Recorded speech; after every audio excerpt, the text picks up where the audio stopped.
Mr. President, in these past 3 decades, Filipinos have achieved significant strides on our path to sustainable development. Despite the challenges of the pandemic and the global economic upheavals, we remain on track to reach upper middle income status by next year. With steady investment in food, public health, education, and other social services, we expect to become a moderately prosperous country by 2040. I am confident that we will achieve this vision. This is the Filipinos' people vision. By 2040, the Philippines is a prosperous middle-class society where no one is poor. People live long and healthy lives, and are smart and innovative. The country is a high-trust society where families thrive in vibrant, culturally diverse, and resilient communities. This is where the Philippines Development Plan takes off.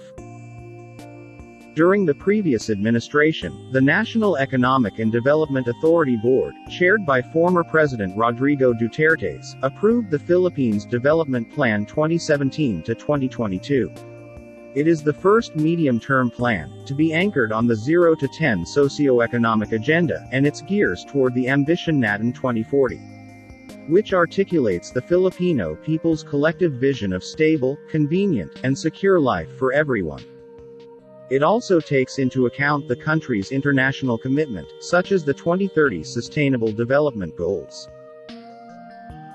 It is the result of nationwide consultations with various sectors. In turning the Philippines' vision into reality, it is necessary for each administration to build on the gains of its predecessor to ensure the continuity and consistency of policies, programs, projects, and initiatives while also maintaining a certain amount of flexibility. Executive Order No. 5, issued by the previous President Rodrigo Duterte, states that all development plans until 2040 will be anchored on the long-term vision, and that all of these emphasize the centrality of the Filipino people and their aspiration in the planning, design, and implementation of government intervention. The Philippines Development Plan 2017 to 2022 has already laid a solid foundation for more inclusive growth, a high-trust society, and a globally competitive economy. To turn the Filipino vision into reality, the Philippines Development Plan 2023 to 2028 will set to be achieved in the next 6 years. Foremost, the Philippines will become an upper-middle-income country by 2023, with GDP growth strengthened further, and the average income per person increased over the 6-year plan period. Moreover, growth will be more inclusive, manifested with lower poverty incidence in rural areas, the overall poverty rate will decline, and lift many Filipinos out of poverty. The Philippines will have a high level of human development. These will be supported by the improvement in education and health outcomes and a significant increase in family incomes. Likewise, the unemployment rate will go down, and more jobs will be generated, especially in areas out of the national capital region. Emphases will be in improving the quality of employment. There will be a greater trust in the government and in society. At the same time, individuals and communities will be more resilient. Filipinos will have greater drives for innovation, with the Philippines ranking among the top 1/3 of countries in the Global Innovation Index. Among the youths and adults, there will be greater drives to improve their knowledge base, skills, and expertise. To attain the target, the Philippine government identified several strategies clustered under the 3 pillars of people's welfare, economic change, and continuous development, supported by a strong foundation in national security, infrastructure development, socioeconomic resiliency, and ecological integrity. For people's welfare, or enhancing the social fabric, its aim is to regain people's trust to public institutions, and cultivate trust to fellow Filipinos. This entails making public institutions citizen-centered, efficient, and clean. Administration of justice will be swift and fair. And there will be increased awareness and knowledge of the value of cultural diversity and shared heritage among Filipinos. For economic change, or inequality reducing transformation. Lifting the poor and other economic groups which are usually behind is the main priority.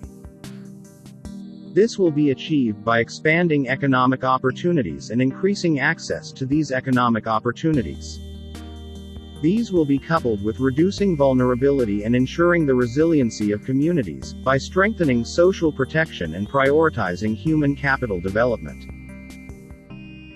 Continuous development, or increasing growth potentials, will be attained by advancing to a knowledge economy, and accelerating the full harvest of demographic dividends. Technology adoption will be promoted and innovation will be encouraged and stimulated. Cross-cutting strategies are also in place to support the interventions articulated under the 3 pillars. These provide a bedrock for all strategies to work. These cross-cutting strategies are ensuring a sound, stable, and supporting macroeconomic environment. Putting in place a strategic trade and fiscal policy. Leveling the playing field through a national competition policy. Attaining just and lasting peace. Ensuring security, public order, and safety. Accelerating infrastructure development, and ensuring an ecological, clean, and healthy environment. The Philippines' journey to becoming an advanced society in 2040 has begun. To realize its collective aspiration, the economic sectors of the Philippines must support its developmental plan, which articulates the Filipino people's collective vision of a stable, convenient, and secure life for all. As the result, the Philippines government enhances its economic and fiscal policy, including the expansion of its infrastructure programs. Early this year, the country is rewriting its economic rules, by opening up telecommunication, airlines, and railways to foreign ownership 100%, as the nation eases tough foreign investment law. The new law also liberalizes the practice of professions not governed by existing special laws. Those encourage foreign professionals to choose to practice their expertise in the country. Encouraging the world's best to live and work in the Philippines could only mean well for knowledge transfer in the country. While the Build program of the previous administration will be continued and enhanced by the Marcos administration through its Build Better More, or the BBM agenda. It intends to bridge the country's huge infrastructure gap, which has long been identified as a major factor for the high cost of doing business in the country. The program aims to encourage investments, facilitate job creation, boost economic growth, and improve the quality of life in both urban and rural communities. The Philippines is preparing for the future by laying the governance framework that will allow us to harness the power of renewable energy, develop the capacity to utilize the life sciences, such as medicine and virology, pursue digital solutions towards a more modern economy, and expand our presence in outer space. But we also need to update the global structures that facilitate international cooperation on the peaceful uses of nuclear energy, biology, chemistry, to name but a few. At the same time, we need new structures to govern rapid advances in other areas. We need to start by defining the norms of responsible behavior in cyberspace and outer space, and forming legal rules that will prevent the weaponization of artificial intelligence. The diffusion of cutting-edge technology across the economy is promising, but they could come at a cost. Our development agenda must consider the possible displacement of human labor as a result of advances in automation. We must prepare our economic structures for this. We should start building the necessary supports for those sectors affected. Mr. President, the transcendent challenges of our time are as consequential as those that faced us 77 years ago when we founded this august body. We are indeed at a watershed moment, one that requires a refounding of these our United Nations.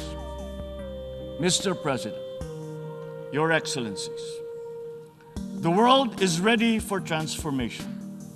It is up to us as leaders of our nations to move and shape that transformation. The future beckons, and we can embark upon that journey as single nations or as a world in harmony. I say, let the challenges of one people be the challenges for all nations. And in that way, the success of one will be a success for us all. The peoples of the world look to their leaders, to us, to make into reality these aspirations for our future. We must not fail them. And if we stand together, we will not fail them. If we stand together, we can only succeed. Let us dream, let us work for those successes for all our nations united. Thank you and good day.